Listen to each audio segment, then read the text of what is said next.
hip-hop. Tell us about Tramp. Oh, Tramp? Well, I'll tell you, Eddie, what happened with Tramp. I was with the Liberty Records at the time being that I wrote Tramp. And I wanted to record it, so the new A&R man just came into Liberty Records. He said, oh, no, we don't. Tramp is no good. We don't want nothing like that. So I got booked up in Seattle, Washington, along when they booked Lowell Fulson in the same club at the same time as a package with me. And Lowell was hungry for some type of song. He didn't care what it was as long as he could get him something to going. And I said, Lowell, I got a song. They won't let me record it. Maybe you can handle it. He wanted to know what it was. And we went down to the dressing room, and I do fairly good on the guitar. Now I play real good now because, like I say, anything you determine to do, you keep at it, you'll do it. But in this much, I played it for Lowell. He caught on to it. And when he left me to go back to Los Angeles, he said, I tell you what. He said, next time you hear from me, this song won't be out. He said he loved it. So Lowell Fulson was the first to record it. And I never recorded Tramp because of the company. This guy the A&R man wouldn't let me do it. He said it wasn't no good for me. For one reason he wouldn't let me do it, he was kind of managing some other guy that he had just taken in. And he was interested in mostly doing material on that guy. So this is what happened with Tramp, and after Lowell did it, and Tramp caught on so big with Lowell, and here come Carla Thomas and Otis Redding, the late Otis Redding. And from him, Salt and Pepper, the rap group, you know, the girls, and from Salt and Pepper, oh, we had several big guys to do it, or what the other guy named that did Tramp was Prince. Mm-hmm. Yeah, I was. He's doing it on Warner Brothers Records. Right. Yeah. I was kind of shocked when you told me that the Prince man himself had done it. Well, no. I got it right there in the scrapbook if you want to read about it. If you don't believe me. No, I believe it. I believe it. I have no reason to doubt you, Jim. Yes, Prince did a beautiful job on Tramp. But the main thing, what a lot of people don't understand, in the music industry, they don't have to use every lyric or every word that I say the way I write it. They can switch it as long as they're using Jimmy McCracklin's music. It's Jimmy McCracklin, and I get paid for it. Now, on that note, I can understand the monetary gain, but as a performer, an outstanding songwriter, what kind of feeling do you get when a guy as big as a Prince decides that Jimmy McCracklin's material is worthy of me recording? Well, you know, from experience, the type of feeling that I get is not only Prince, it could be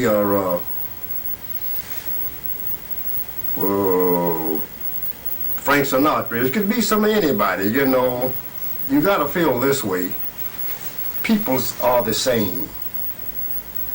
And everybody out there in the musical world, or singer, or whatever he's looking for something that fits a certain category that he can feel, that he can make sense out of. They don't look back on who wrote the song. You could have wrote it. They don't care who wrote it. You know, so the feeling you get, you was fortunate enough to do something that someone else appreciates, you know. That's the type of feeling I get. I'm glad to be able to write things that communicate with other artists, and that way it helps pays to keep the bacon coming in too, see. So this is what happened when you write a song and some other artist cover it. It ain't that you such a great writer, nothing special. It's just something that fitted his category, because in every walk of life, everybody has got something going for them, you know, and I just feel proud when I can write stuff that other folks covers and love, see, and I've been fortunate enough that about 60-some different peoples have covered the Jimmy McCracklin catalog, different songs that I have wrote and performed. They don't do them like I do them. Some of them are switching completely around, but who cares? As long as it fit and it helps them, it's got to help me. Yeah, and I think, like you said, I think what means the most is that you wrote something, like you said, that other people feel and can get some feelings And from. can communicate with, Right. yeah. Right. You know, because like I say, peoples are the same. If you leave here and go to China, you'll find peoples over there, they eat, they talk, they live and they die. They go to church, they go to the gambling house, they go to horse racing, they shoot dice. People are the same, you know what I mean? So they may not speak the same language or something like that, or may not have the same color of skin, but peoples are the same inside. As I mentioned in the opening, post-war era, due to the migration of people from down south and other Midwest, after the war and shipyards and work being out this way, a lot of people migrated out this way, and it was a big musical movement around, I'd say, the West Coast, not just the Bay Area, but the whole West Coast. You were part of that, along with gentlemen like Lowell Fulson, Percy Mayfield, the one and only Big Mama Thornton, Etta James, just to name a few. Since I wasn't, and some of the viewers, we weren't around to enjoy that. Give me your interpretation and impression. How was it being a part of that time of music in the Bay Area and Well, along the speaking West of Coast? migrating to the West Coast, you know, I'm the original of Arkansas. I was born in Arkansas. And ever since that I was a kid, well, we've had to work all of our lives, and the average youngster from the South, he didn't come up with a gold spoon in his mouth, you know. He had to work for what he got. His parents learned him how to work, started him out early. So he earned what he got. He knew what making a living was. He knew what responsibility was.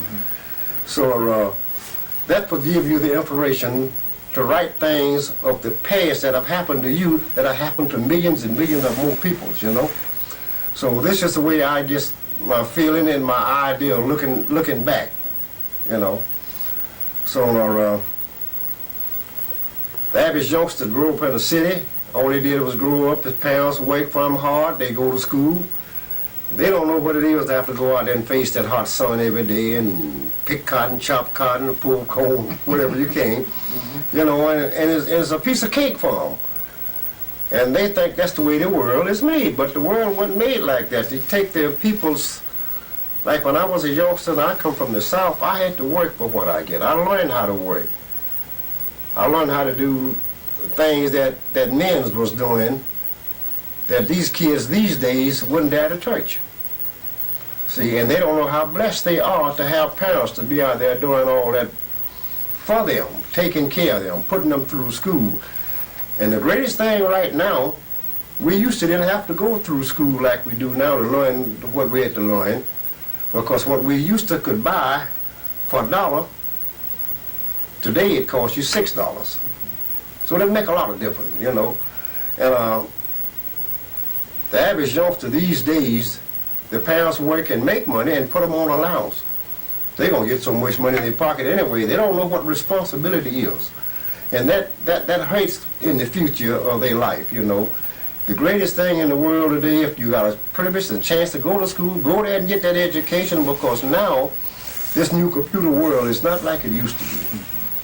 See, nobody used to didn't have to show you how to pick cotton or chop coal or tell that mule to get up.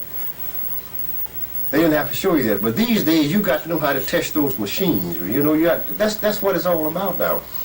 So I would advise the younger set, go to school, stay in school, try to stay out of trouble. It's cheaper to walk away from a fight than it is to get mixed up in a fight. See? And that's the way I see life now, man. I'm just proud that I was a part of what you call history. I'm proud I was a part of it, and as long as I live, I'm gonna try to do the best I can to help others, you know. Now, in saying that you reach back to your childhood, blues music, can we say, is an expression of one's personal experiences? Yes. Well, that's just exactly what I just said. Is you see, it's anything that we do, myself or you or anybody else do, to be successful at it, it's got to be created from the past of your life that gave you experience to know what it's like.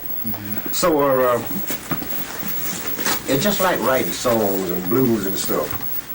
I don't try to switch Jimmy McCracklin to Michael Jackson. I stay in my category where I'm at. I stay in my real life. I know what I feel. I know what life is all about. Because, like I say, from what's going on these days, it used to didn't be like that. So when you hear me writing the blues, like whatever it might be, I wrote some very thing I saw happen to you, Eddie. You know, it could be anybody, you know. But it's all due to experience. That's what it is. Say, for instance, like I did 1 million copies on this song right up here called Think. Now, a lot of people say, well, why would Think be so great? It's the way you put your melodies together, the way you think, the way you feel, you visualize in your life as well as someone else's life. Now, did you ever really listen to the lyrics and think? I'm not going to put myself out there and say I really did. I have, but I You heard them, but you never analyzed. Now I'm the creator, so you can explain them to me. Okay. Okay. Look at Think. Say, for instance, Think goes like, if I give up my friends I know, and in return, you give up yours before we think. So you got to think before you do these things. Right. What would we do later on? What kind of life would we have just in case we both was wrong? Do that make sense to you? Yes, it does. Okay, here you is now. You got a wife, got a family. You look at it from this angle and say, I could give up my woman, and you tell your wife or your girl, you could give up your man. But it don't make no sense to take that chance before you think. About checking out. Now I asked the good Lord someday to let me play this tune, and this is what he left me with.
Nothing but the blues. Come on.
Hey, if that's not the blues, I don't know what is.